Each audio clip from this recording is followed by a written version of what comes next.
Inspector జెండే ఈ movie అయితే నెట్ఫ్లిక్స్లో సెప్టెంబర్ 5th రిలీజ్ అయింది. దర్శకుడు చెన్నై డి మండలేకర్ దర్శకం వహించాడు. అండ్ నటులు వచ్చేసి Manoj bye, gym shrub, Vijay వీళ్ళు అయితే నటించారు. అండ్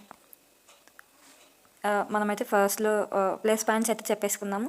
సాధారణంగా నిజ జీవిత సంఘటనలు ఆధారంగా తెరకెక్కించే చిత్రాలు అన్నీ దాదాపు డీసెంట్గానే ఉంటాయి.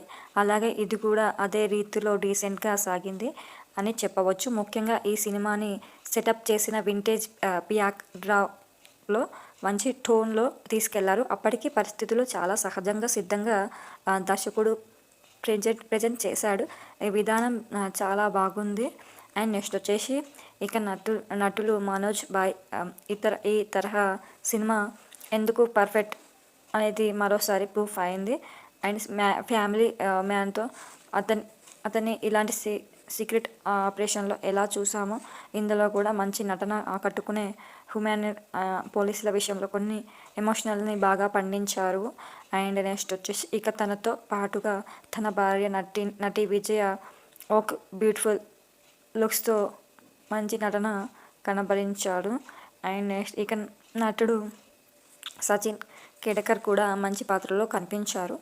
అండ్ ఇంకా మనోజ్ జిమ్కి నడుమ కనిపించే మూమెంట్స్ బాగున్నాయి.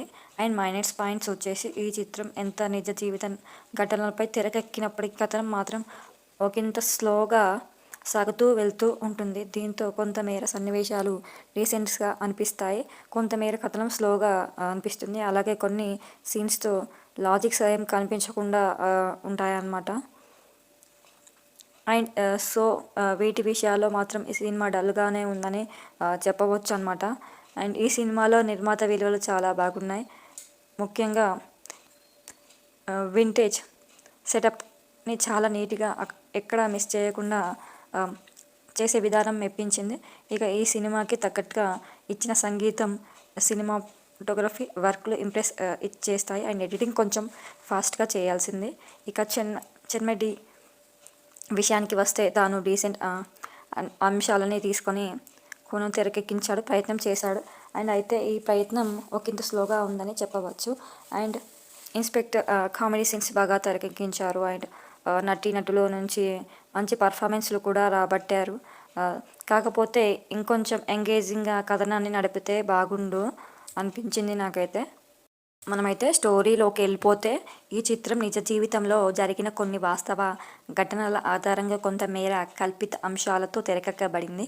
అది 1986 ముంబై పోలీస్ అంటే అప్పటి గూండాలకి వణుకు. కానీ ఆ సమయంలోనే ఒక పేరు మోసిన కిల్లర్ నేరగాడు కారులో భోజ్ రాజ్ 33 హత్యలు చేసి తీరా జైలుకి నుంచి తప్పించుకుంటాడు. అయితే అతడు మొట్టమొదటిగా పట్టుకున్న అగ్రిపడ పోలీసులు మనోజ్ బాయ్.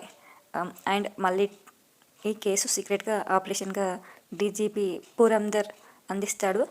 మరి అక్కడ నుంచి గాండే టీం ఏం చేశారు, ఆ కిల్లర్ని పట్టుకుంటారా లేదా, ఇంకొక పక్క ఇతర రాష్ట్రాల వారు కూడా గాలిస్తున్న క్రిమినల్ని పట్టుకున్న క్రిటికల్ ఎవరు దక్కింది అనేది తెలియాలంటే ఈ సినిమాలో నెట్ఫ్లిక్స్లో చూడాల్సిందే.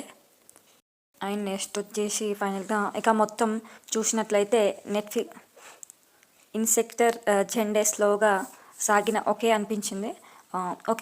బట్